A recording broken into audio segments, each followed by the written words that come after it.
வள்ளியுடன் மணக்கோலம் கொண்டு திருப்பரம் குன்றம் வாழ்கின்றவன். நீ தேவர்களை காத்திடவே வீரமுடன் வேலெடுத்து செந்தூரில் ஆழ்கின்றவன். மாங்கனிக்கு கோபம் கொண்டு பார்ப்புகளும் பழனியிலே ஆண்டியன கோலம் கொண்டவன். நீ தத்துவத்தின் சாரெடுத்து சுவாமி மலை எல்லையிலே தகப்பனுக்கு பாடம் சொன்னவன். காவல் என நின்று பெரும் சினம் தணிந்து தணிகையில கண் குளிர காட்சி தந்தவன். நீ பாங்குடனே கருள் தரவே பழமுதிரும் சோலையில பரஞ்சோதியாய் நின்றவன்.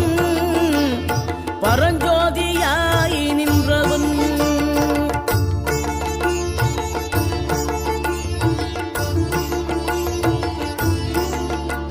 இந்த பாடலை டெய்லி கேட்கும்போது கணவன் மனைவிக்குள்ள ஒற்றுமை உண்டாகும். லவ்வர்ஸும்